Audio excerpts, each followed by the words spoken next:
En marzo de 2010, una operadora del Departamento del Sheriff de California, llamada Monique Patino, recibió una de las llamadas más impactantes y perturbadoras de toda su carrera. La llamada llegó temprano un martes por la mañana. Monique contestó la llamada de la misma manera que lo había hecho miles de veces antes, solo para escuchar la voz aterrorizada y cargada de miedo de nada menos que un niño de 7 años al otro lado de la línea. 911, ¿cuál es su emergencia?, preguntó calmadamente. Como madre, la respuesta sacudió a Monique hasta lo más profundo de su ser. Hay un tipo. Va a matar a mi mamá y a mi papá. ¿Pueden venir?, preguntó el pequeño niño, su voz temblando hasta convertirse en un llanto aterrorizado cuando la horrenda realidad lo golpeó. Pueden venir muy rápido y traer algunos policías, muchos policías, y traer soldados también.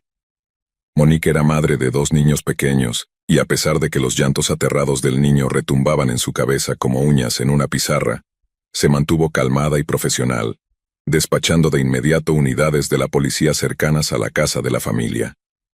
«Escúchame», le dijo al joven. «Respira hondo, ya tengo a la policía en camino. ¿Dónde estás en la casa?» «Adentro del baño», respondió el niño entre respiraciones entrecortadas de pánico. 3 hombres armados con armas de pequeño calibre habían logrado entrar a la casa de la familia por una puerta sin seguro, en una invasión domiciliaria con la intención de robar los objetos de valor de la familia.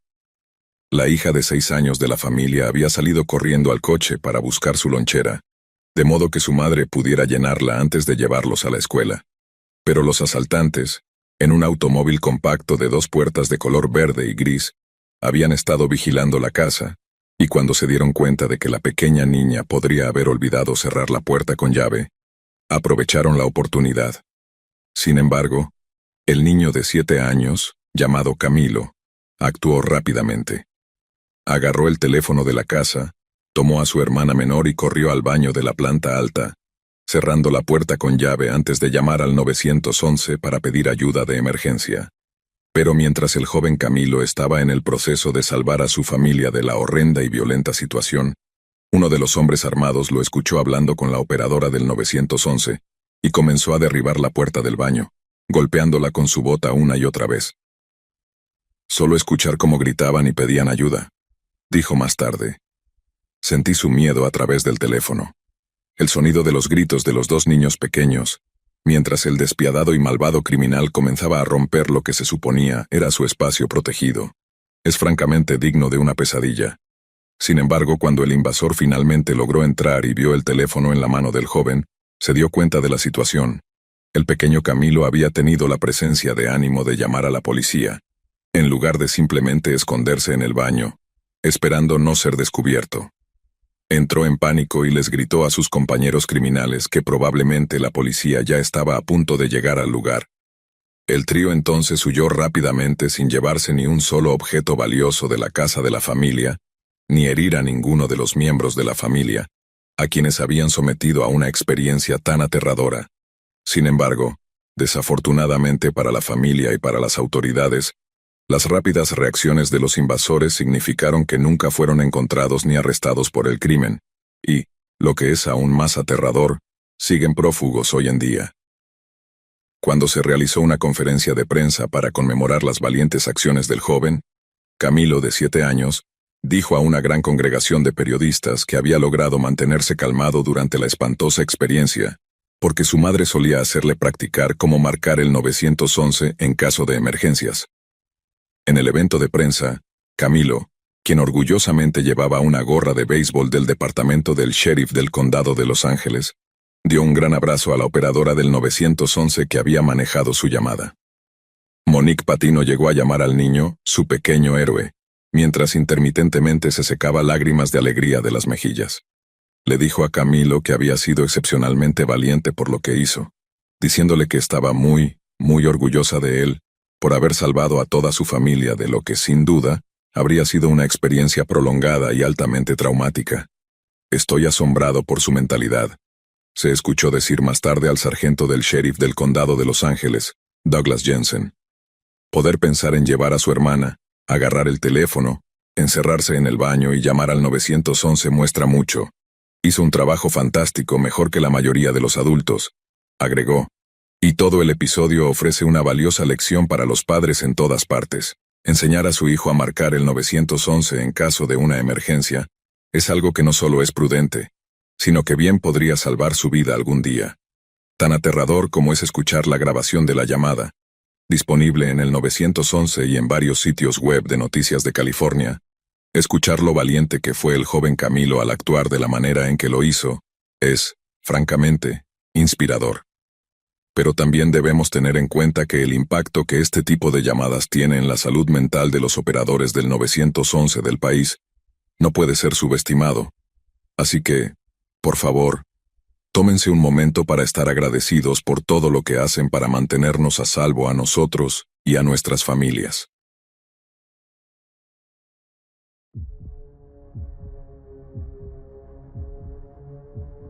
El 26 de octubre de 2014, una llamada entró al centro de despacho del 911 en el estado de Florida. La llamada provenía de la cuadra 300 del sureste de Walton Lakes Drive, en la ciudad de Fort Pierce. Al principio, la persona que llamó sonaba prácticamente tímida y educada, informando a la operadora que necesitaba a la policía, incluso llamándola señora, mientras lo hacía. Luego el interlocutor informa con calma a la operadora que se ha cometido un asesinato. Sonaba resignado, no afirmando que pensaba que se había cometido un asesinato, sino que lo sabía como un hecho. ¿Por quién?, pregunta ella, su tono aún relativamente calmado. Por mí, señora, responde él. ¿A quién asesinaste?, pregunta entonces la operadora, comenzando a sonar perturbada por lo que está escuchando. La respuesta es escalofriante. Asesiné a mi esposa. El interlocutor continúa admitiendo que asesinó a su esposa alrededor de las 7 de esa misma mañana, diciéndole a la operadora que su nombre es Checkinson Sinclair. Al escuchar la llamada del 911, es horriblemente evidente lo frío y sereno que está Checkinson. Su tono rivaliza incluso con las representaciones más aterradoras de psicópatas asesinos mostrados en las películas de Hollywood. Continúa explicando que el cuerpo de su esposa aún está en el apartamento que compartían, que la mató con una pistola y que le disparó en la cabeza en el dormitorio de la pareja. Checkinson menciona que, después de dispararle a su esposa en la cabeza esa mañana, colocó tranquilamente la pistola con la que la asesinó en la mesa del comedor de la pareja. Está bien, tenemos a alguien en camino para hablar contigo, dice entonces la operadora, recuperando algo de su profesionalismo. ¿Pero por qué hiciste esto? Tuvimos una discusión, dice Checkinson con calma. Y ella vino hacia mí con un cuchillo. Tuve que defenderme, me iba a atacar con un cuchillo. Cuando le preguntan el nombre de su esposa, Checkinson responde que se llamaba Letwasa Argret. Letwasa tenía 24 años y estaba embarazada de 7 semanas del hijo de su esposo de 21 años, cuando él le disparó en la cabeza. La pareja llevaba casada apenas 8 meses, pero Checkinson fue rápido en informar a la operadora que discutían y peleaban con una frecuencia alarmante. Cuando le preguntan cuánto tiempo tardará el departamento de policía de Fort Pierce en llegar al complejo de apartamentos, la operadora le informa a Checkinson que no tardarán mucho y le ruega que no esté cerca del arma cuando lleguen. Él responde que simplemente quiere que lleguen lo antes posible para que puedan lidiar con la situación, y que no estará cerca del arma cuando lleguen. Al entrar en el apartamento de la pareja, los oficiales de policía encontraron el cuerpo de Letwasa exactamente donde su esposo había dicho que estaba, en el suelo del dormitorio, con un cuchillo de cocina en la mano. Al principio, parecía ser un trágico pero típico caso de violencia doméstica que lamentablemente había terminado en asesinato en defensa propia. Pero al interrogar a los vecinos de la pareja, la policía comenzó a sospechar profundamente. Un vecino les dijo a los oficiales que había sido despertado por un fuerte estruendo tan temprano como a las 6 de la mañana, y que había escuchado otro poco después, pero no actuó en consecuencia, porque sabía que la pareja peleaba con frecuencia y había asumido que uno de los dos había golpeado la puerta del apartamento. A pesar de que los disparos parecían haber ocurrido alrededor de las 6 de la mañana, Checkinson no terminó llamando al 911 hasta las 9, es decir, 3 horas después. Esto solo profundizó las sospechas de la policía de que su historia no era completamente verídica. Los forenses notaron que las salpicaduras de sangre en el dormitorio no coincidían con la historia de defensa propia que Checkinson había afirmado. No solo eso, sino que fragmentos de cráneo estaban incrustados en la pared del dormitorio, muy lejos del lugar donde el disparo fatal había penetrado el suelo del apartamento. No había duda en la mente de los investigadores de que el cuerpo de Letuasa había sido movido después de que fue disparada y asesinada. También reconocieron que las huellas dactilares de la mujer asesinada estaban en el cuchillo, pero no lo suficientemente claras como para confirmar que lo hubiera sostenido. Parecía probable que Chekinson no solo había movido el cuerpo después de haberla matado, sino que también había colocado el cuchillo en su mano en un intento de hacer que pareciera que ella lo había atacado. Cuando fue confrontado con esta evidencia por los detectives de homicidios, admitió la verdad. Admitió que había querido matar a su esposa después de haberla confrontado por un mensaje de texto que ella había recibido de un exnovio. Luego confesó que tenía serias dudas sobre si el hijo que Letuasa estaba esperando era realmente suyo, y que la pareja discutía con tanta frecuencia porque él era inseguro y celoso, sospechando constantemente que su esposa, así como muchas novias anteriores, le eran infieles de manera habitual. Chekinson cambió entonces oficialmente la historia sobre cómo ocurrió el asesinato, diciendo a la policía que él y su esposa habían tenido una discusión verbal temprano la mañana del domingo sobre un mensaje de texto que ella había recibido de otro hombre. Letuasa negó cualquier infidelidad, afirmando que el bebé de 7 semanas que llevaba dentro de ella era suyo y que no tenía nada de qué estar celoso. Pero esto no calmó a Chekinson. Tomó el teléfono celular de ella, entró al baño de la pareja y lo arrojó violentamente al inodoro, rompiendo la pantalla e infligiendo un grave daño por agua a la placa madre del teléfono. Letuasa entonces le gritó, furiosa porque básicamente la acusaba de mentirle. Chekinson, ahora fuera de sí por la ira de que su esposa le alzara la voz, sacó su pistola del cajón de la mesita de noche, la apuntó a la cabeza de ella y apretó el gatillo. Debido a que estaba temblando de ira, su puntería falló. Su primer disparo rozó el cráneo de su esposa, arrancando fragmentos de hueso que luego fueron encontrados por los examinadores forenses. Este primer disparo la derribó al suelo, aturdiéndola.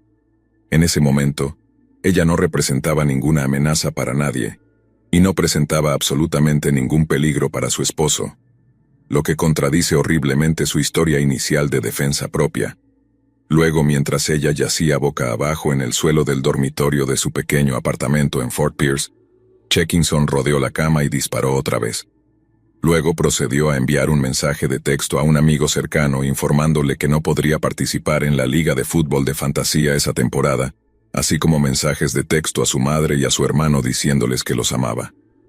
Esto no fue solo un asesinato, fue una ejecución, dijo más tarde el asistente del fiscal del estado, Brandon White, en el juicio por asesinato. Había una buena posibilidad de que cualquier individuo sano o racional hubiera recuperado la cordura después de disparar el primer tiro. Fue un disparo a la cabeza, uno que fracturó el cráneo de una mujer, pero Chekinson Sinclair en realidad se detuvo para comprobar si su esposa aún estaba viva, y al descubrir que lo estaba, disparó otro tiro directo en la parte posterior de su cabeza, estilo ejecución. Bajo la ley de Florida, como Sinclair fue condenado por asesinato en primer grado por la muerte de su esposa, la muerte de su hijo no nacido también se consideró un asesinato en primer grado.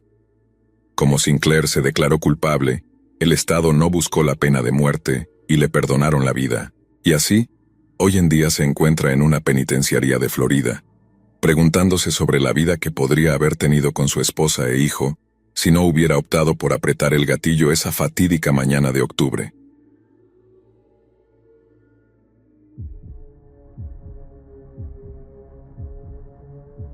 En enero de 2008, un centro de 911 en Detroit, Michigan, recibió una aterradora llamada desde un teléfono celular en algún lugar de la ciudad.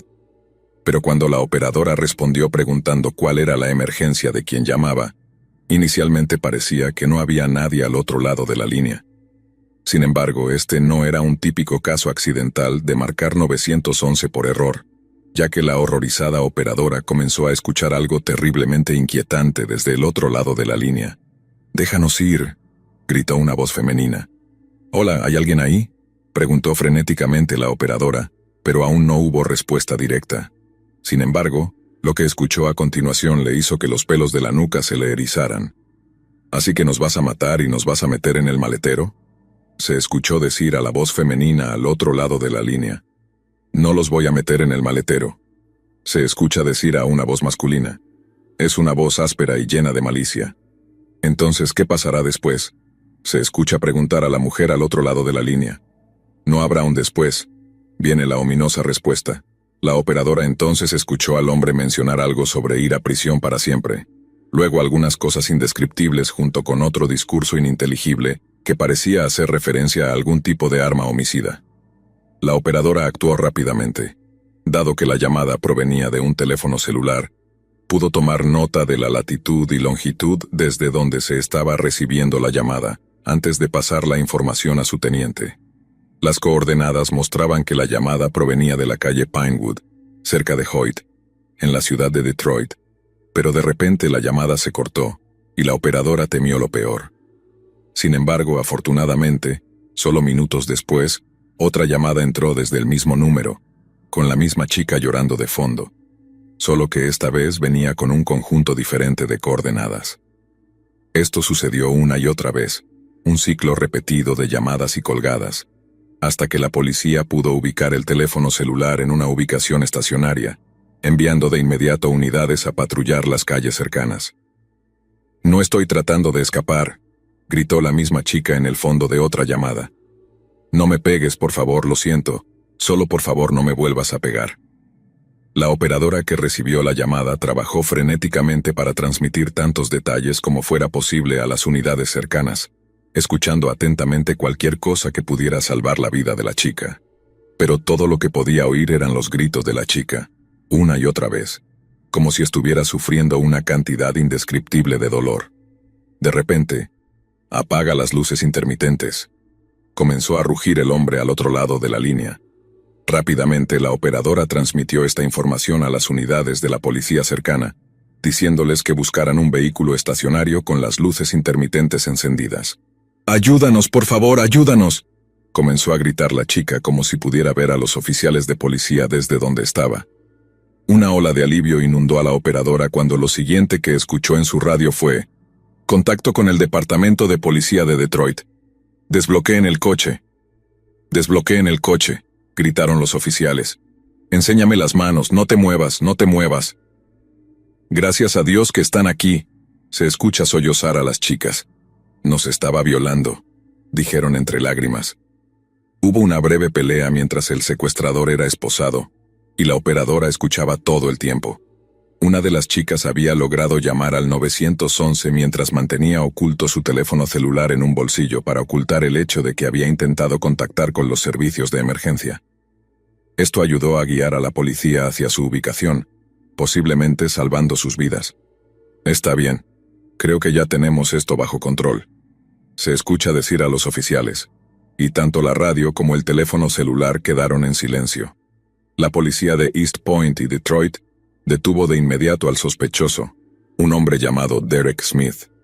Al parecer, Smith acababa de salir de prisión solo unos meses antes, después de haber cumplido una condena por agresión.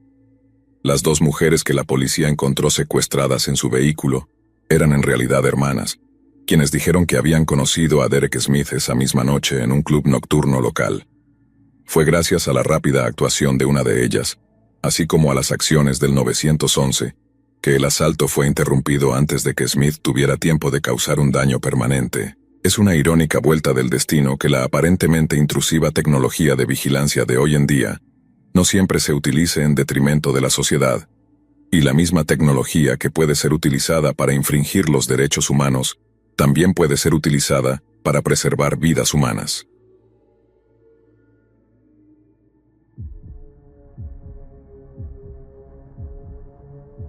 La noche del 9 de julio de 2010, una llamada entró a la oficina del sheriff del condado de Orange, proveniente de una empresa de reciclaje en la ciudad de Orlando, Florida. Tan tranquila como siempre, la operadora respondió la llamada y preguntó cuál era la emergencia. «Estoy en Smurfette Stone, Orlando, que está en la 7ª Avenida», dijo el que llamaba, sonando sorprendentemente calmado considerando las palabras que vinieron después. «Acabo de perder mi pierna. Fue amputada por una compactadora. Necesito asistencia de emergencia del 911 de inmediato, por favor. Una compactadora es una máquina utilizada para comprimir y cortar productos recogidos, como heno o algodón, en fardos compactos que son fáciles de manejar, transportar y almacenar. Las compactadoras industriales también se utilizan en instalaciones de reciclaje de materiales, principalmente para empacar metal, plástico o papel para su transporte. El que llamaba estaba trabajando en el turno de noche cuando la máquina se atascó. La desatascó, pero antes de poder salir, se encendió nuevamente y el ariete de compactación comenzó a moverse hacia él. Logró apartar su cuerpo del ariete en movimiento levantándose. Pero desafortunadamente su bota derecha no estaba lo suficientemente alta y el ariete atrapó su bota. ¿Acabas de perder la pierna por una compactadora?, pregunta la operadora con un tono de escepticismo cansado, como si hubiera malinterpretado la palabra. Señora, esto no es una broma, vino la respuesta. Voy a morir, me voy a desangrar, tengo miedo, por favor, ayúdeme. Está bien, la operadora recupera su seriedad. Dime nuevamente dónde estás. El que llamaba repite que su ubicación es Smurfett Stone, una empresa de reciclaje en Orange Blossom Trail. Espera a los paramédicos, dice la operadora manteniendo una increíble profesionalidad considerando lo que está escuchando del joven al otro lado de la línea. Señora, voy a morir si no me ayuda, por favor, dice. El joven está tratando de mantenerse calmado, pero la gravedad de la situación se está hundiendo y su voz comienza a temblar de miedo. Mientras el departamento de bomberos locales enlazado a la llamada, sigue un momento agonizante, ya que el joven con la pierna amputada se ve obligado a deletrear el nombre de la empresa en la que trabaja. Se hace cada vez más evidente que los servicios de emergencia no pueden encontrar la dirección y el tiempo se agota. ¿Estás ahí solo, señor?, pregunta un hombre del departamento de bomberos, evidentemente a punto de indicarle que busque tratamiento médico preliminar con la esperanza de que pueda detener la hemorragia. No, señor, no estoy solo, responde el joven. Pero nadie me oye y realmente estoy perdiendo mucha sangre, señor, voy a morir. ¿En qué negocio estás?, pregunta el despachador del departamento de bomberos. Smurfett Stone, Moffat Stone. Smurfett, responde el joven desesperado. S-M-U-R-F-I-T, Smurfett. ¿Tienes algo para controlar la hemorragia?, pregunta el despachador. No tengo nada, señor. La voz del joven comienza a encogerse. Cada segundo que pasa es uno que lo acerca más a desangrarse. La desesperanza comienza a impregnar su tono. Está bien, ¿estás tú o tu pierna atascados en la máquina? La operadora sabe que si este es el caso, la constricción podría estar haciendo un buen trabajo deteniendo la hemorragia, pero la respuesta no es buena. Ya salí, pero mi pierna está allá abajo. ¿El corte fue por encima o por debajo de la rodilla?, pregunta el despachador, quizás la segunda pregunta más crucial de la noche. Debajo de la rodilla. Fue por debajo del tobillo, responde el joven. A la luz de la sombría situación, esta es una excelente noticia. Si la amputación hubiera sido alrededor del muslo del joven, habría cortado una arteria femoral y es probable que hubiera muerto desangrado en pocos minutos. ¿Cuántos años tienes, señor? 20. Apenas saliendo de la adolescencia, el joven ha sufrido lesiones que amenazan su vida, pero tiene la presencia de ánimo para mantenerse lo suficientemente calmado como para seguir las instrucciones que podrían haberle salvado la vida. ¿Tienes algo que puedas usar para controlar la hemorragia, aunque tengas que quitarte la camisa?, pregunta la operadora. Puedo envolver mis jeans alrededor de la pierna, responde el joven. Bien, no tienes que atarlo tan fuerte como un torniquete, pero necesitas aplicar presión. ¿Puedes hacer eso, verdad? Sí, responde. Pero, señor, creo que voy a desmayarme. Si lo hago, ¿puede hacerme un favor? ¿Puede llamar a mi madre? Voy a morir, por favor, dígale que la amo. Ya vamos, señor, responde el despachador claramente afectado por la súplica del joven. No, no vas a morir, todo va a estar bien, ¿de acuerdo? Ya vamos. La voz del despachador se quiebra, temblando cuando dice las siguientes palabras. Ya vamos lo más rápido que podemos, pero quiero que controles la hemorragia con tu mano, ¿de acuerdo? Sí, señor. Lo estoy controlando, responde el joven, sonando cada vez más débil. ¿Cuánta sangre tengo que perder antes de morir? La pregunta es tan sincera que rompe el corazón. No lo sé, solo mantén esa camisa en el lugar, responde la operadora. Continúa manteniéndola ahí. Voy a morir, afirma el joven. Parece resignado a su destino. No, no vas a morir, señor, afirma la operadora. Mi madre va a... Swing, el joven se interrumpe con una risa, como si la determinación del operador hubiera renovado su valentía. No voy a morir por esto, pero mi madre me va a matar. ¿La has llamado? La llamaremos, señor, la llamaremos, responde la operadora. ¿Puedo preguntar si alguien más ha llamado desde este lugar? Pregunta el joven. Me pregunto si alguno de mis compañeros de trabajo ha llamado. No veo ninguna otra llamada. Qué bien, responde el joven con una risa sarcástica. Me encantan estos tipos. Hay un breve silencio antes de que el joven hable de nuevo. Señor, ¿cómo te llamas? Sí, estoy aquí, me llamo Jeff. Te quiero, amigo, dice el joven. Se pueden escuchar algunos sollozos al otro lado de la línea mientras el joven comienza a llorar. Estamos llegando lo más rápido que podemos, señor. Solo sigue hablando conmigo y usa tu otra mano para controlar la hemorragia, ¿de acuerdo? Jeff, ¿puedes rezar por mí, por favor? ¿Puedes rezar conmigo? Pregunta el joven. Adelante, señor. Querido Señor Jesús, comienza el joven. Te traigo todos los pecados que he cometido y te amo mucho. Por favor, no me dejes morir, pero si lo hago, por favor, déjame ir al lugar bueno. Sé que he hecho muchas cosas en mi vida, Señor, he hecho mucho, pero por favor, déjame estar bien. Y si no lo estoy, por favor, déjame vivir en el cielo contigo. Por favor, también cuida de mi madre, manténla fuerte porque sé que no va a estar feliz. Dios, por favor, déjame superar esto. Hubo otro breve silencio. Más sollozos desde el otro lado de la línea. Señor, no escucho ninguna ambulancia ni nada. La desesperación se cuela en la voz del joven. Están llegando lo más rápido que pueden, señor. ¿Estás seguro de que tienes la dirección correcta? Estás por Land Street Road, ¿verdad? Sí, señor. El hombre parece renovado nuevamente. La esperanza regresa a su voz. ¿Tendrán calmantes para mí? Si lo necesitas, te darán lo que necesites, ¿de acuerdo? Creo que voy a vomitar. ¿Voy a morir? El miedo en la voz del joven es palpable. No vas a morir, señor, pero te sientes bastante débil, ¿verdad? Sí. Es por eso que quiero que sigas hablando conmigo. ¿Cómo está la hemorragia ahora? Prácticamente ha parado, pero no sé cuánto tiempo más puedo mantener mi mano ahí. Está bien. Ya están a la vuelta de la esquina. Solo sigue manteniendo tu mano ahí aunque la hemorragia haya parado. Señor, me olvidé de mi papá, dice el joven. Mi padrastro. Me adoptó. Por favor, díganle que lo amo también. ¿Cómo te llamas, señor? Pregunta el despachador, manteniendo la mente del joven ocupada. John Maynard. Mainard. En ese momento, la operadora original interrumpe para informar a Jeff que los socorristas están en la planta de reciclaje, pero no pueden encontrar al joven. John reconfirma su ubicación exacta y luego dice algo verdaderamente escalofriante. Es bastante horrible aquí dentro, no te voy a mentir. Creo que me voy a desmayar. No, no lo harás, estarás bien, John, solo sigue hablando conmigo. Responde Jeff desafiando la gravedad de la situación. Su corazón y alma ya están comprometidos con este joven, a quien ha llegado a conocer en los breves minutos que ha estado en línea con él. Conoce el amor que John tiene por su madre y por su padrastro, quien lo adoptó y lo cuidó como si fuera su propio hijo. También ha visto lo valiente que ha sido durante toda esta experiencia traumática. Están llegando por ti, John. Ya casi están ahí, le asegura Jeff. Tú eres mi héroe, responde John con una voz cada vez más débil, como si estuviera a punto de perder el conocimiento. ¿Qué dijiste, señor?, pregunta Jeff. Dije que eres mi héroe, repite John, sonando cada vez más desvanecido, como si realmente estuviera en el borde de la inconsciencia. Eres mi héroe, amigo, agrega John.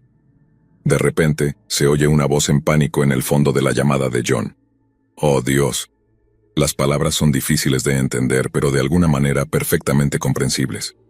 ¿Escuchas a alguien, John? Escucho a alguien en el fondo, dice Jeff. Es mi compañero de trabajo, Richie, responde John. Es mi mejor amigo.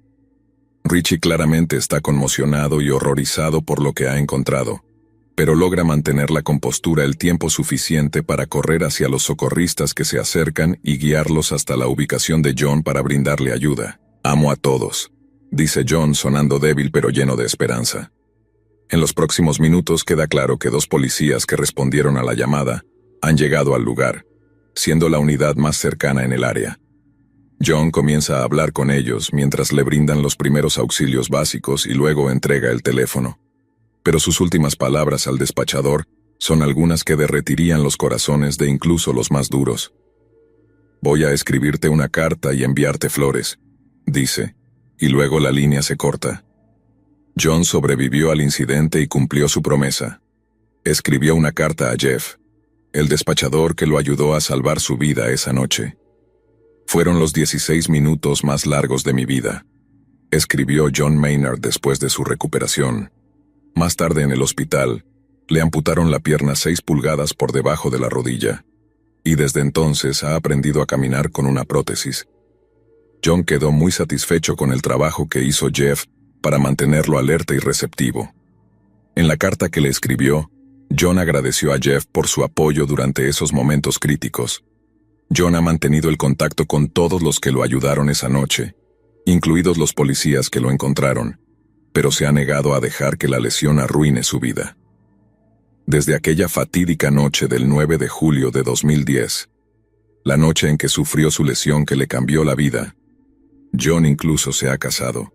Ahora John corre, practica escalada en roca e incluso ha creado un canal de YouTube bajo el nombre Crew 9T.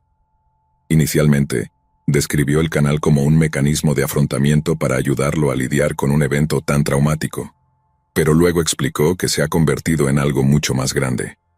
El canal ha evolucionado de ser un pequeño proyecto personal a una forma de brindar ayuda y orientación a amputados recientes, así como a amputados más veteranos que aún necesitan ayuda en su vida diaria. El canal también funciona como una herramienta de enseñanza para cualquier persona interesada en aprender más sobre la vida de los amputados y cómo es su día a día. Mi accidente ha cambiado mi forma de ver el mundo, y siento que mis objetivos e incluso mi forma de pensar han cambiado también, ha declarado Maynard en sus videos.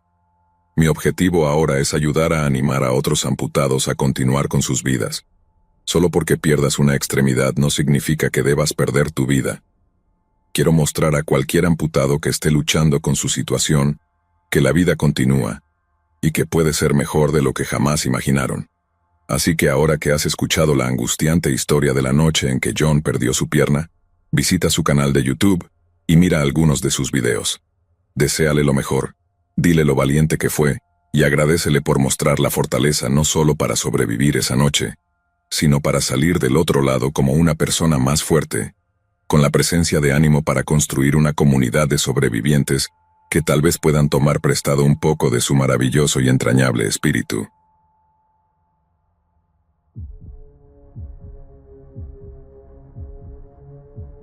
Son las 4 de la mañana del 18 de diciembre de 2012. Una operadora del 911 en Colorado recibe una llamada desde Longmont, una comunidad a unos 49 kilómetros al noroeste de Denver. 911. ¿Cuál es la dirección de la emergencia?, pregunta la operadora en su habitual tono calmado y profesional. Una vez 1464, la persona que llama se interrumpe y guarda silencio. Está jadeando, tratando de mantener su voz lo más baja posible. «Necesito que digas la dirección», dice la operadora, algo preocupada y algo frustrada. «No puedo entenderte». «Una vez 1464 Hot Springs», responde la persona. Sus palabras son seguidas por una extraña serie de clics provenientes de su lado de la línea. «Está bien», dice la operadora. «Voy a necesitar que repitas la dirección una vez más para asegurarme de que la tengo correcta». Pero la persona no repite la dirección. En su lugar, comienza a llorar con una voz inundada de terror y súplicas desesperadas. «No, no, no, por favor, no», se escucha decir. Luego se oye un fuerte golpe desde el otro lado de la línea, seguido por un ruido sordo profundo. Después otro golpe fuerte. La operadora se mantiene lo más calmada posible, preguntando si la mujer sigue allí al otro lado de la línea, pero ella no vuelve a hablar. En su lugar, la siguiente voz que se escucha en la línea es la de un hombre. «Hola», dice. «Está bien, este es el 911», dice la operadora. «¿Qué está pasando?» «Acabo de dispararle a todos», responde el hombre en un tono casual. «¿Acabas de disparar a todos?» La operadora suena impactada e indignada. «Sí», confirma el hombre. «Está bien, ¿cuál es tu nombre?», pregunta la operadora, con un toque de furia en su voz. Pablo Sánchez, responde él. ¿A cuántas personas les disparaste? A 3, dice Pablo, sonando casi impresionado con su propia capacidad para matar. ¿Le disparaste a quién? ¿A quién? ¿A quién le disparaste? La operadora está tan sorprendida que apenas puede articular sus palabras. A mi exnovia, responde Pablo. Ella me estaba engañando con Roy. Habla como si todo el mundo supiera quién es Roy. Está bien. La operadora comienza a teclear furiosamente, tratando de enviar a los oficiales de policía a la dirección lo más rápido posible. Me voy a disparar a mí mismo ahora, dice Pablo nuevamente en un tono perturbadoramente casual. Pablo, necesito que te quedes en la línea conmigo, ¿de acuerdo? Solo espera hasta que lleguemos, le ruega la operadora. Sigue un breve silencio, más tecleo frenético. Pablo, la operadora insiste. Sí, responde él. Solo quédate conmigo, ¿de acuerdo? No te dispares, ¿de acuerdo? Dice la operadora. Está bien, responde Pablo, sonando como si estuviera volviendo del borde del abismo. Dime exactamente qué pasó. Hace como 6 meses descubrí que mi novia me estaba engañando, comienza a explicar Pablo. Y yo le dije a Roy que dejara de hablar con ella, pero no lo hizo. Me presentó cargos por secuestro. Estoy en libertad bajo fianza ahora mismo.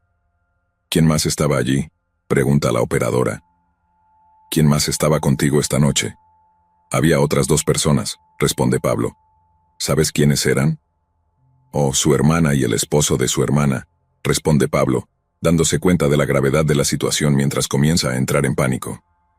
¿Estás allí solo?, pregunta la operadora escribiendo furiosamente mientras Pablo confirma que está solo. Pero solo ahora está solo, y solo porque sus propias acciones violentas lo han dejado así. ¿En qué habitación estás?, pregunta la operadora, pero Pablo no responde. Pablo. Luego se oye el mismo tipo de fuerte golpe que se había escuchado antes.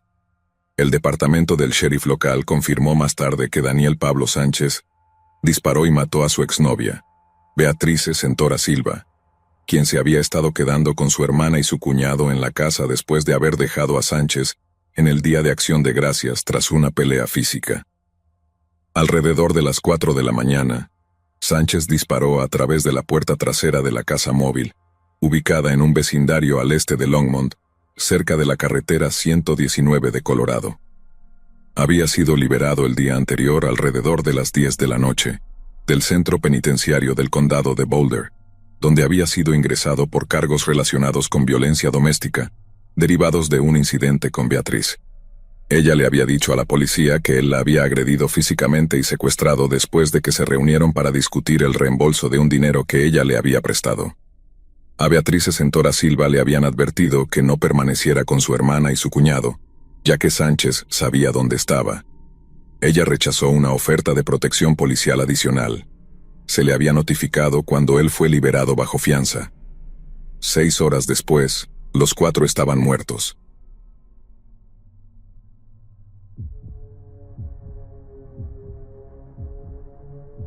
Me llamo Teresa y trabajo aquí en el 911 desde hace 8 largos años. El trabajo tiene sus ventajas.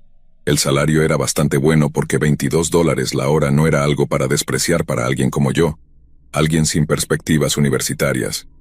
Resultó que todo lo que necesitaba para postularme era mi diploma de escuela secundaria, la disposición para ponerme manos a la obra y absorber la capacitación en el trabajo, y la voluntad de escuchar algunas de las cosas más aterradoras y horribles que cualquiera podría escuchar. Las 2 primeras cosas fueron relativamente fáciles, la última, no tanto. Pero después de un tiempo, la mezcla de lo mundano, el tipo de tontería de «el perro de mi vecino me ladró», y las llamadas cargadas de adrenalina, con vidas en juego, crearon una dicotomía extraña.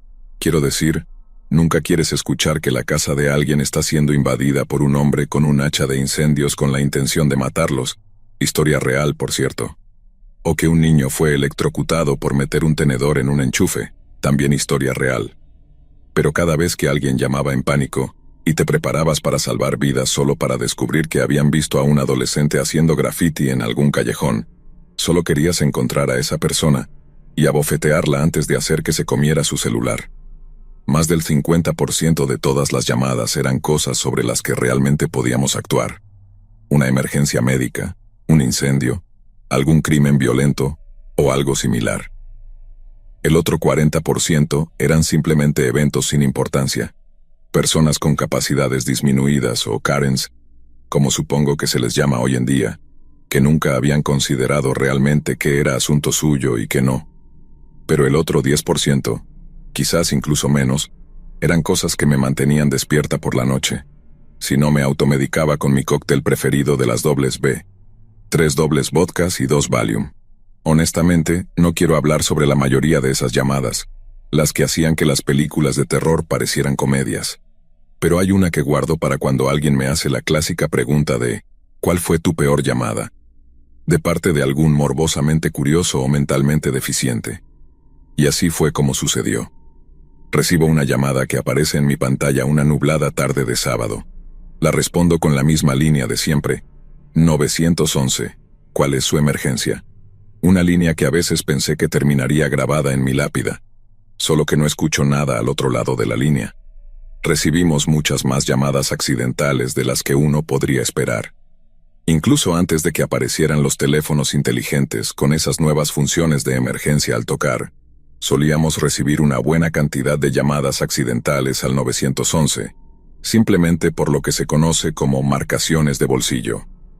Estas llamadas son irritantes en el mejor de los casos, no solo porque ocupan espacio en líneas que se necesitan, sino porque a veces las personas llaman al 911 cuando están en una emergencia en la que no pueden hablar. Así que, naturalmente, cuando recibimos este tipo de llamadas, tenemos que devolver la llamada para asegurarnos de que no hay una emergencia en proceso, o tomarnos el tiempo para rastrear la llamada antes de enviar a 1 o 2 oficiales para confirmar que todo está bien. Pero, en fin, ahí estoy, repitiendo hola al otro lado de la línea antes de dejar escapar un suspiro cuando comienzo a sospechar que este es otro caso de marcación de bolsillo, que va a ocupar un tiempo valioso. Sin embargo, justo cuando estoy a punto de colgar para iniciar una devolución de llamada y un posible rastreo, escucho una vocecita al otro lado de la línea. No pude distinguir si era un niño o una niña, pero eran pequeños, muy pequeños, no mayores de 4 o 5 años. ¿Hola?, preguntaron con la voz más tierna que jamás había escuchado en todo mi tiempo detrás de ese escritorio. Pero estaban asustados, muy asustados. No estaban llorando exactamente, pero era ese tipo de miedo confuso que solo se escucha en niños tan pequeños. Hola cariño, estoy aquí, dije instantáneamente, cambiando mi tono serio por uno mucho más cariñoso y amable. ¿Está todo bien? Necesito un 911, respondieron. Bueno, hiciste un gran trabajo llamando al 911, cariño, muy bien. ¿Están mamá o papá ahí? ¿Puedes darles el teléfono para mí? Daddy no está aquí, pero mamá sí. Está bien, cariño. ¿Puedes ser un niño muy bueno y poner a mamá en el teléfono para mí? Le pregunté, permaneciendo lo más paciente y tranquila posible. Había muchas posibilidades de que esto fuera solo un niño siendo travieso, pero algo en su vocecita me hizo pensar lo contrario. Y tenía razón. Lo que dijeron a continuación es algo que escuché una y otra vez durante meses después. El ojo de mamá se cayó. Me detuve, esperando haberla oído mal, rezando haberla oído mal. ¿Qué fue lo que dijiste, cariño? El ojo de mamá se cayó. Sí, se cayó y no se levanta, repitió. Poco a poco comencé a formar una imagen mental de lo que estaba viendo en mi cabeza. Y cuando esa imagen se completó, me sentí enferma, físicamente nauseabunda. Estaba bastante segura de que estaba escuchando cómo un niño estaba siendo traumatizado en tiempo real. Sí, he recibido peores llamadas, llamadas más violentas, llamadas donde literalmente he escuchado a alguien perder la vida en la línea. Pero por alguna razón, escuchar a ese niño describir lo que yo imaginaba que era su madre muerta o agonizante, escuchar cómo se quemaba la inocencia de ese niño por la horrenda imagen que estaba viendo, todo eso fue mucho peor. Cariño, ¿sabes dónde vives? Recuerdo haberle preguntado a la niña. Había una pequeña posibilidad de que supiera el nombre de una calle o un vecindario, pero comencé a rastrear la llamada de todas formas. Necesitábamos que la policía llegara allí rápidamente para alejarla de lo que estaba viendo. Sí, respondió. Vivo en casa. Como era una llamada desde un teléfono fijo, el rastreo tomó segundos, y la mantuve en la línea mientras dirigía a la unidad policial más cercana hacia su ubicación. «Cariño, ¿sabes qué le pasó a mamá?», le pregunté. Mi principal preocupación en ese momento era que alguien hubiera atacado a su mamá y que esa persona aún estuviera en la casa, con la posibilidad de lastimar a la niña. «Mami y Daddy estaban gritando», respondió. Está bien, necesito que no mires a mamá más. ¿Puedes hacer eso por mí, cariño?» «Sí. Quiero que te des la vuelta y mires otra cosa. ¿Tienes algún peluche o algo más que te guste mirar?» «Tengo a Olaf», respondió, lo cual luego supe que era el muñeco de nieve de la película Frozen. «Está bien, quiero que te quedes en el teléfono conmigo y mires a Olaf». Hice todo lo posible para evitar que mirara a su madre, pidiéndole que me describiera a Olaf con el mayor detalle posible y haciendo pregunta tras pregunta solo para mantener su mente ocupada. Seguí hablando hasta que escuché que la policía había llegado a la escena. No tuvieron problema para entrar en el apartamento en cuestión, porque aparentemente la puerta estaba completamente abierta. La niña, que resultó ser una niña de solo 4 años, fue llevada a servicios de protección infantil, donde ahora está a punto de entrar al sistema de adopción. Espero que encuentre una familia que la cuide y le dé la vida feliz y estable que tanto merece. Resultó que el padre de la niña nunca estaba presente, y que el hombre que había golpeado a su madre hasta matarla con un martillo de garra era en realidad el novio actual de la mujer, quien tenía antecedentes de consumo de drogas y violencia contra las mujeres. Después de atacarla y matarla, aparentemente por un asunto trivial, intentó huir del estado en un intento mal guiado de evadir la justicia. Pero gracias a una luz trasera rota, fue detenido en una parada de tráfico rutinaria, y actuó de manera tan nerviosa que el oficial terminó deteniéndolo mientras registraba el auto. Aparentemente, el oficial encontró el martillo ensangrentado en el maletero y lo arrestó en ese momento. Como dije antes, esta no es la peor llamada que he recibido durante mi tiempo en el trabajo. Hay algunas que todavía me causan pesadillas años después, pero esta es la peor de la que todavía me siento cómoda hablando, tal vez porque tiene algo parecido a un final feliz, dado que la pequeña terminó siendo adoptada por una pareja amorosa que estaba buscando darle un hogar a una niña como ella.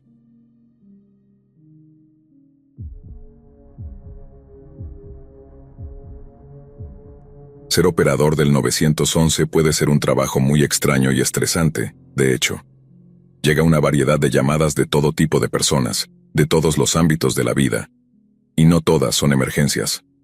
A veces recibimos algunas llamadas realmente raras, como gente llamando al 911 porque un policía los ha detenido, llamando porque vieron a 2 chicas besarse en la televisión, o personas que llaman para tratar de destituir a un presidente en funciones. Suena increíble, ¿verdad? Pero créanme cuando les digo que esos 3 ejemplos no los saqué de la nada. Son llamadas que personalmente recibí mientras trabajaba. Pero quizás la llamada más extraña que he recibido fue en mi 14º año en el trabajo, cuando estaba trabajando en Oregón. Solía vivir en mi estado natal de Washington, pero cuando mi esposa tuvo que mudarse para su trabajo, pedí una transferencia y me trasladaron rápidamente a Portland, y esta llamada ocurrió cuando estaba trabajando allí. Entonces, recibo una llamada en la pantalla y la contesto con el típico Oregón 911. La respuesta es algo que pensé que nunca escucharía en todos mis años trabajando en esos escritorios. Me gustaría pedir una pizza en el 325 de Rodeo Drive, dice la persona al otro lado de la línea. No es la dirección real de la persona, y en un minuto entenderán por qué. Estaba asombrado. O esta persona era extremadamente tonta, extremadamente borracha, o posiblemente una peligrosa combinación de ambas. Obviamente me sentí bastante molesto, pero intenté mantener la calma, preguntando con tranquilidad si esa persona realmente acababa de llamar al 911 para pedir una pizza. Mi mandíbula cayó cuando la persona confirmó que sí, estaba llamando legítimamente a los servicios de emergencia para pedir una pizza, y me indicó a qué apartamento quería que la entregaran. Mis compañeros de trabajo obviamente escucharon lo que acababa de decir, y algunos comenzaron a mirarme, algunos sacudiendo la cabeza y riendo, y unos pocos con expresiones de indignación en sus rostros cansados. Este es el número equivocado para pedir una pizza, dije, lo suficientemente fuerte como para que un puñado de mis colegas estallaran en carcajadas. Las cosas se ponen bastante tensas en las oficinas de despacho, y honestamente la risa es algo que usamos como una especie de herramienta de supervivencia. De lo contrario, no estoy seguro de que muchos de nosotros podríamos superar el día, y mucho menos una semana completa de trabajo. No estás entendiendo, necesito pizza, dijo ella. Solo entonces me di cuenta de algo en su voz. Definitivamente no estaba borracha ni drogada, y sonaba increíblemente lúcida. Los pelos en la parte posterior de mi cuello comenzaron a erizarse cuando me di cuenta de que lo que estaba detectando en su voz ese día no era ignorancia ni egoísmo, era puro miedo. Entonces entendí. Verán, recibimos muchas llamadas por violencia doméstica, y algunas llegan en formatos bastante poco convencionales. No estaba completamente seguro de que esta fuera una de ellas, así que, en voz baja, comencé a confirmar. ¿La otra persona sigue ahí?, pregunté. Sí, necesito una pizza grande, dijo ella, y no puedo explicar bien, pero la forma en que lo dijo estaba llena de alivio, como si estuviera tan agradecida de que hubiera captado lo que realmente estaba diciendo. Luego le pregunté si necesitaba asistencia médica en su edificio de apartamentos. No podía escuchar dolor ni incomodidad en su voz. Estaba increíblemente calmada considerando que estaba en una situación tan complicada. Pero mejor prevenir que lamentar, ¿verdad? Su respuesta fue algo que nunca olvidaré, tan cómica como perturbadora. No, con pepperoni. Esta mujer podría haber sido espía o actriz en otra vida. Su tono era simplemente impecable. Le pedí que esperara un momento como si el bolígrafo del tipo de la pizzería se hubiera quedado sin tinta o algo así. Luego, inmediatamente me puse en contacto con los oficiales de policía locales. Les dije que era una llamada por violencia doméstica, pero dejé claro que debían apagar las sirenas antes de llegar. Les informé sobre toda la historia de la orden de pizza como cobertura, y obviamente les expliqué que la mujer en cuestión estaría en riesgo si su pareja abusiva se daba cuenta de que había llamado al 911. Mucha gente parece pensar que ser operador de despacho es simplemente ser un oficinista con auriculares, un ratón y un teclado, pero es mucho más que eso.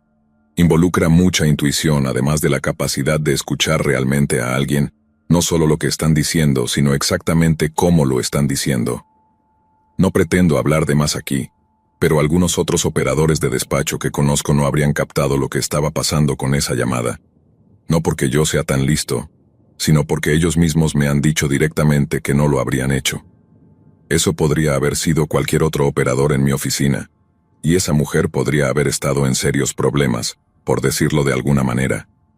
Pregunté a varios también, y ni un solo otro operador había tenido una llamada como esa, donde se utilizara lo de pedir una pizza como código para violencia doméstica.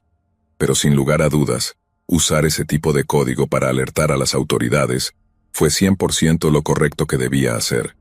Y si estás leyendo esto y te lo preguntas, o si alguna vez te encuentras en una situación similar, un secuestro, una situación de violencia doméstica, cualquier cosa de ese tipo, debes saber que mientras transmitas la seriedad de la situación, hay muchas posibilidades de que comprendamos lo que sucede.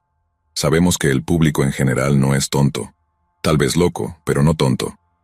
Incluso si al principio cuelgan y vuelven a llamar, usa el tono de tu voz y eventualmente alguien captará lo que intentas decir y podrá enviar ayuda. Como resultado de la llamada de la mujer, un hombre llamado Simón López fue arrestado y llevado a la cárcel del condado de Lucas por cargos de violencia doméstica, además de algunas órdenes de arresto pendientes.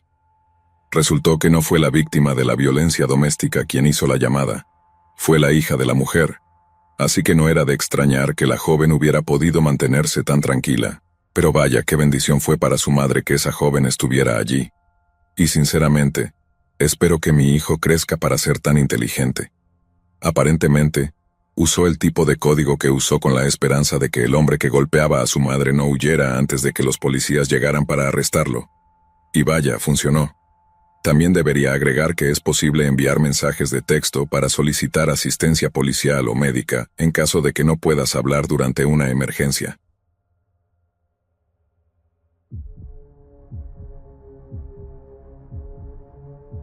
Trabajo como operadora de llamadas del 911 en una pequeña ciudad en México. He estado en este puesto durante años, y aunque la mayoría de las llamadas que recibo son por emergencias comunes, algunas han sido desgarradoras. Sin embargo, hay una llamada que nunca podré olvidar. Ha pasado tiempo desde que sucedió, pero esa pequeña voz sigue persiguiéndome. Era un día como cualquier otro, una tarde cálida de finales de verano. Las líneas del 911 suelen estar ocupadas, pero ese día todo había estado tranquilo.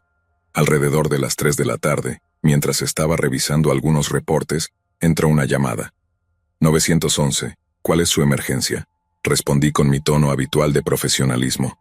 Al principio no escuché nada, solo silencio. Esto no era inusual. A veces la gente llamaba por accidente o se encontraba en una situación en la que no podían hablar, pero ese silencio tenía algo diferente. Era demasiado pesado, como si alguien estuviera conteniendo la respiración al otro lado. 911. ¿Hay alguien ahí? Insistí, con un poco más de urgencia en mi voz. Entonces la escuché. Una pequeña voz, suave y temblorosa, apenas un susurro. «Hola», dijo la niña, y de inmediato supe que algo no estaba bien. Pude notar el miedo en su tono. Era una niña, tal vez de 8 o 9 años. Su voz era tímida, casi como si estuviera escondida, como si temiera ser descubierta. «Hola, cariño, ¿estás bien?», le pregunté, suavizando mi voz para no asustarla más de lo que ya parecía estar. Estoy en una casa, pero no es mi casa», respondió la niña. Mis manos comenzaron a temblar levemente mientras tomaba el lápiz para anotar lo que decía. Había algo en esa llamada que me helaba la sangre. Sabía que algo malo estaba ocurriendo.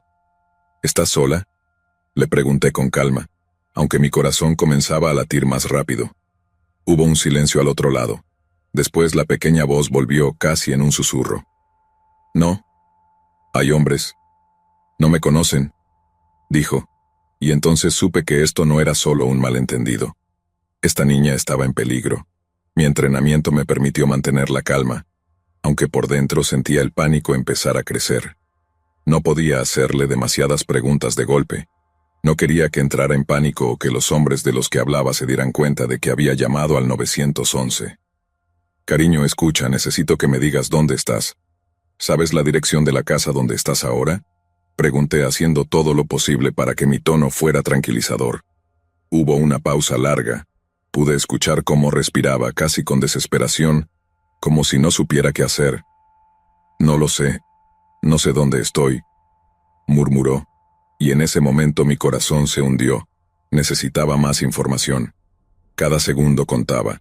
Mis ojos se movieron rápidamente hacia la pantalla de rastreo de llamadas, esperando que pudiera ubicar la llamada, pero en ese momento no había datos suficientes. Necesitaba mantenerla en la línea el mayor tiempo posible para obtener una localización más precisa. «Está bien, no pasa nada. No te preocupes», le dije, intentando mantener el control de la situación. «¿Puedes describir el lugar donde estás? ¿Hay algo que puedas ver desde donde estás?». Se escuchó un sonido suave, como si se estuviera moviendo.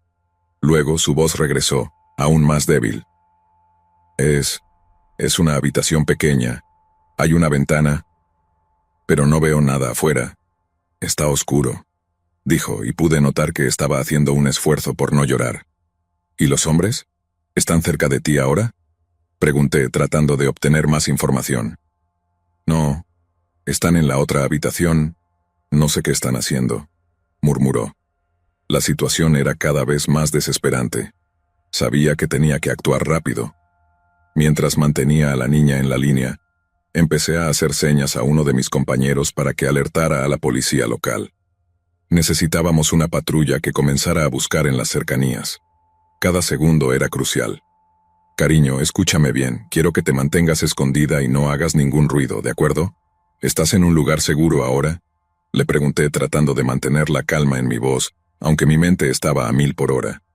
«Estoy debajo de la cama, pero tengo miedo», respondió, y esa última frase me desgarró el corazón. «Lo estás haciendo muy bien», le aseguré. «Eres muy valiente. La policía ya está en camino, pero necesito que te quedes ahí, ¿de acuerdo? ¿Puedes hacerlo por mí?». «Sí», respondió en un susurro. Mi compañero, que había estado rastreando la llamada, me dio una señal de que estaban comenzando a obtener una ubicación más precisa. Era una zona en las afueras de la ciudad, un área conocida por ser tranquila, lo que hacía que esta situación fuera aún más inquietante. ¿Cómo había terminado esta niña ahí? ¿Puedes escuchar algo de lo que están diciendo los hombres? Pregunté, tratando de obtener más detalles. La niña guardó silencio por unos segundos, y luego su voz volvió, más baja que antes. Están hablando sobre qué hacer conmigo, dijo, y mi corazón dio un vuelco. Tragué saliva tratando de no dejar que el pánico me afectara.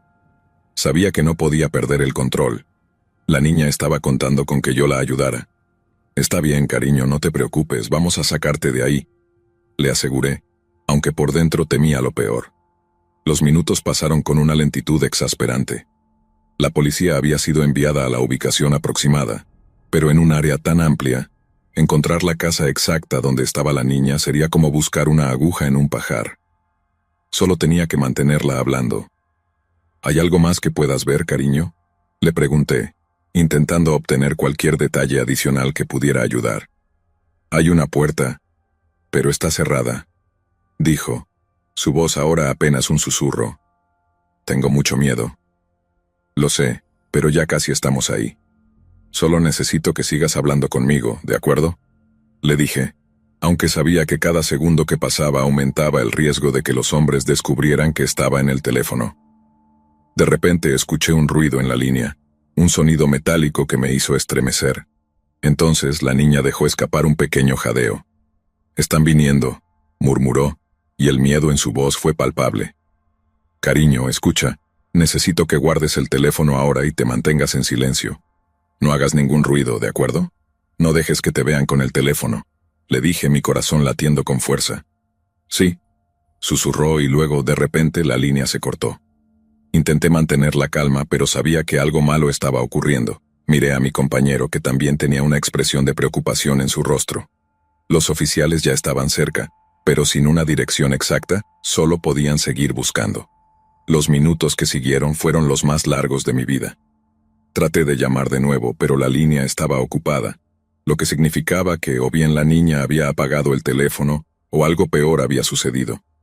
Cuando finalmente los oficiales llegaron a la ubicación aproximada, encontraron una pequeña casa en una zona rural. La puerta estaba cerrada, pero las luces estaban apagadas. Tocaron varias veces, pero no hubo respuesta.